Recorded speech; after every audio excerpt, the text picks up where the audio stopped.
باللہ من الشیطان الرجیم بسم اللہ الرحمن الرحیم فمن افترى علی اللہ الکذب من بعد ذلک فاولئک هم الظالمون قل صدق اللہ فاتبعوا ملۃ ابراہیم حنیفا وما کان من المشرکین صدق اللہ العظیم۔ فمن افترا،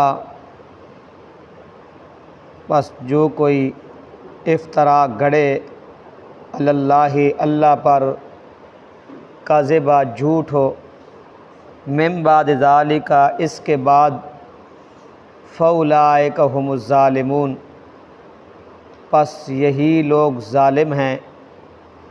قل کہہ دیجئے صدق اللہ سچ فرمایا اللہ نے، فاتبعوا اتباع کرو پیروی کرو ملت ابراہیم ابراہیم علیہ السلام کی ملت کی دین کی حنیفہ یکسو ہو کر، وما کان من المشرکین اور وہ ابراہیم مشرکین میں سے نہ تھا۔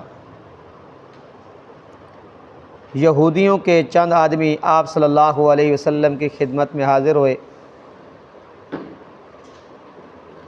انہوں نے فرمایا کہ ہمارے 4 سوال ہیں، ان کا جواب آپ دیں، نبیوں کے بغیر ان کا کوئی جواب نہیں دے سکتا۔ تو آپ صلی اللہ علیہ وسلم نے فرمایا کہ ٹھیک ہے، میں آپ کو 4 سوالوں کا جواب تو دوں گا، لیکن آپ میرے ساتھ وعدہ کریں کہ اگر میں نے ان کا صحیح جواب دے دیا تو آپ اسلام قبول کر لو گے اور میری اتباع پیروی کرو گے۔ انہوں نے قسمیں کھائیں کہ ہم کیا کریں گے، اسلام قبول کریں گے، آپ کی اتباع کریں گے۔ جس وقت امام الانبیاء صلی اللہ علیہ وسلم نے ان سے وعدہ لیا، قسمیں کھائیں، انہوں نے پہلا سوال یہ رکھا کہ اسرائیل یعنی حضرت یعقوب علیہ السلام کے اوپر کون سا کھانا حرام تھا، کون سا کھانا حرام تھا۔ دوسرا سوال انہوں نے یہ کیا کہ مرد کا پانی اور عورت کا پانی کیسا ہے، کبھی لڑکا پیدا ہوتا ہے کبھی لڑکی پیدا ہوتی ہے۔ تیسرا سوال انہوں نے یہ کیا کہ امی نبی کی نیند کیسی ہے۔ چوتھا سوال انہوں نے یہ کیا کہ نبی امی کے اوپر جو فرشتہ وہی لے کر آتا ہے وہ کون سا فرشتہ ہے، وہ کون سا فرشتہ ہے۔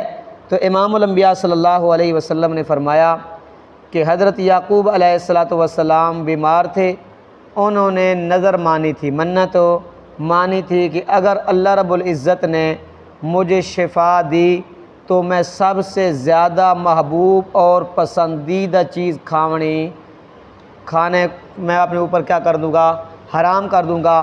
لہذا اللہ رب العزت نے ان کو صحت یابی عطا فرمائی اور انہوں نے اونٹ کا گوشت اور دودھ پینا کیا کر دیا، چھوڑ دیا۔ کیا کیا؟ چھوڑ دیا۔ انہوں نے اونٹ کا گوشت کھانا اور دودھ پینا اپنے اوپر کیا کر دیا، حرام کر دیا۔ جس وقت امام الانبیاء صلی اللہ علیہ وسلم نے یہ سب جواب دیا نا، امام الانبیاء صلی اللہ علیہ وسلم نے فرمایا کہ یہ میں نے صحیح فرمایا؟ انہوں نے کہا ہاں یہ صحیح ہے۔ یہ کیا ہے؟ صحیح ہے۔ تو دوسرا سوال جو ان کا تھا کہ عورت کا پانی اور مرد کا پانی کیا ہے، تو امام الانبیاء صلی اللہ علیہ وسلم نے اس کا جواب دیا کہ مرد کا پانی سفید اور گاڑھا ہوتا ہے، مرد کا پانی سفید اور گاڑھا ہوتا ہے، عورت کا پانی زرد اور پتلا ہوتا ہے۔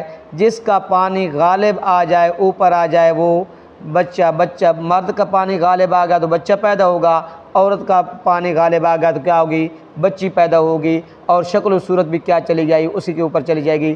امام الانبیاء صلی اللہ علیہ وسلم نے فرمایا کیا یہ میں نے صحیح فرمایا؟ انہوں نے فرمایا کہ ہاں صحیح، آپ نے صحیح فرمایا۔ تیسرا سوال کہ نبی امی کی نیند کیسی ہے؟ امام الانبیاء صلی اللہ علیہ وسلم نے فرمایا کہ میری آنکھیں سوتی ہیں، دل میرا جاگتا ہے، دل میرا کیا ہے، جاگتا ہے۔ یہ لمبی بات ہے 9 انبیاء علیہ السلام کے بارے میں، لیکن بعض دفعہ روایات کے اندر اختلاف آتا ہے کہ امام الانبیاء صلی اللہ علیہ وسلم نے فجر کی سنتوں کے درمیان اور تہجد کے درمیان سوئے، اخرانٹوں کی آواز آنے لگی لیکن آپ نے وضو نہ کیا، نماز پڑھائی۔ بعض دفعہ سنتوں اور فرض کے درمیان اختلاف روایات کے اندر آتا ہے کہ آپ صلی اللہ علیہ وسلم نے سنتیں پڑھی، سو گئے، بغیر وضو کے کیا پڑھائیں؟ سنتیں پڑھائیں، لیکن وہ روایات کا اختلاف ہے۔ اصل جو اس کا جواب ہے کہ امام الانبیاء صلی اللہ علیہ وسلم نے آنکھیں سوتی ہیں اور دل جاگتا ہے، اس کا مطلب یہ ہے کہ امام الانبیاء صلی اللہ علیہ وسلم نے اختباء فرمایا۔ کیا فرمایا؟ اختباء فرمایا۔ اس طرح کر کے امام الانبیاء صلی اللہ علیہ وسلم نے ہاتھوں کا دائرہ بنایا، اس طرح دائرہ بنا کے آپ صلی اللہ علیہ وسلم سو گئے اور آپ صلی اللہ علیہ وسلم کی کیا آنے لگی؟ آوازیں آنے لگی۔ اس طرح عام آدمی بھی سو جائے تو اس کا وضو نہیں ٹوٹتا، اس کا وضو نہیں ٹوٹتا بغیر وضو۔ امام الانبیاء صلی اللہ علیہ وسلم نے سنتیں پڑھی، انہوں نے اسی وضو کے ساتھ کیا پڑھائی؟ اور نماز پڑھائی۔ اصل جو یہ واقعہ ہے حضرت میمونہ کے گھر والا، حضرت میمونہ کے گھر والا کہ امام الانبیاء صلی اللہ علیہ وسلم عشاء کی نماز پڑھائی، عشاء کی نماز پڑھا کے بعد حضرت ابن عباس روایت کرتے ہیں کہ میں اپنی خالہ حضرت میمونہ کے گھر تھا، امام الانبیاء صلی اللہ علیہ وسلم آئے، امام الانبیاء صلی اللہ علیہ وسلم نے 4 رکعت نماز نفل نماز پڑھی، پھر سو گئے، پھر کیا گئے؟ سو گئے۔ اٹھنے کے بعد امام الانبیاء صلی اللہ علیہ وسلم نے تہجد وضو کیا، تہجد پڑھے، پھر وتر پڑھے، وتر پڑھنے کے بعد سنتے پڑھی، پھر کیا کیا؟ امام علیہ وسلم سو گئے۔ اس کے بعد خرانٹوں کی آواز آنے لگی، امام علیہ وسلم نے وضو نہیں کیا، وضو نہیں کیا، لیکن واقعہ ایک ہی دفعہ پیش آیا، لیکن روایات اندر کیا ہے؟ اختلاف ہے۔ کوئی کہتا ہے تہجد کے بعد، کوئی کہتا ہے سنتوں کے بعد اختلاف ہے، خرانٹوں کی آواز آنے لگی، لیکن اصل جواب یہ ہے کہ سنتوں اور فرضوں کے درمیان جو امام علیہ وسلم نے اختباء فرمایا، اس کا اصل جواب یہ ہے کہ آپ صلی اللہ علیہ وسلم آنکھیں سوتی ہیں اور دل میرا کیا ہے؟ جاگتا ہے۔ اس طرح عام آدمی بیٹھے تو اس کا وضو نہیں ٹوٹتا۔ تو امام الانبیاء صلی اللہ علیہ وسلم نے فرمایا کہ جس کا پانی غالب آ گیا، ہاں نبی کی میرا دل کیا ہے؟ آنکھیں سوتی ہیں، دل میرا کیا کرتا ہے؟ جاگتا ہے۔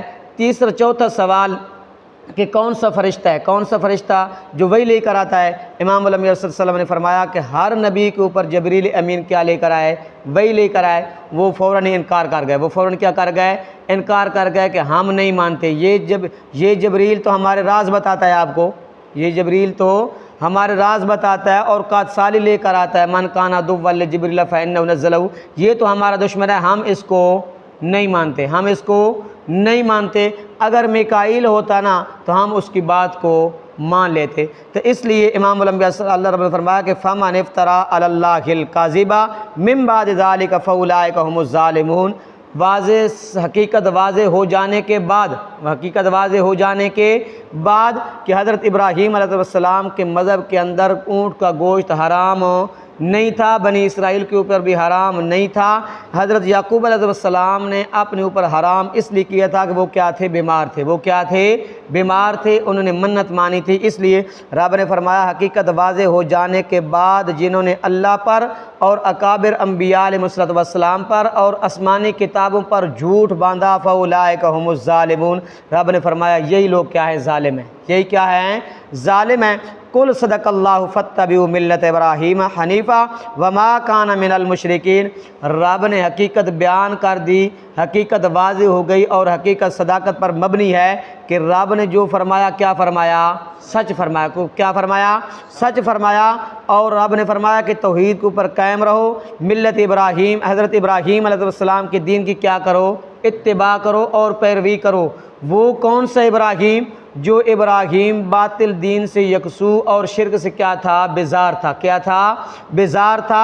رب نے فرمایا ان اعتراضات کو چھوڑو، توحید کو قبول کرو، توحید کو قبول کرو، ابراہیم کی پوری اتباع کرو، پیروی کرو، شرک کو چھوڑو، توحید کو کیا کرو؟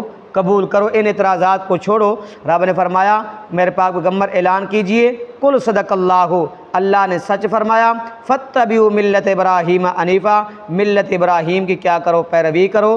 اس سے معلوم ہوا کہ حضرت ابراہیم علیہ السلام کے مذہب کے اندر اونٹ کا گوشت حرام نہیں تھا، کیا تھا؟ حلال تھا۔ اس لیے تو رب نے فرمایا نا اگر تم اپنے دعوے کے اندر سچے ہو تو تورات لے کر آؤ، پڑھو، تورات لے کر آؤ اور پڑھو، وہ احکامات دکھاؤ جو تم کہتے ہو کہ حضرت ابراہیم علیہ السلام کے دور میں کیا تھا؟ اونٹ کا گوشت حرام تھا۔ اس لیے رب نے فرمایا ابراہیم کی پیروی کرو، ابراہیم کے مذہب کے اندر اونٹ کا گوشت حرام نہیں تھا، وما کان من المشرکین، اور ابراہیم شرک کرنے والوں میں سے بھی نہیں تھا۔ اللہ رب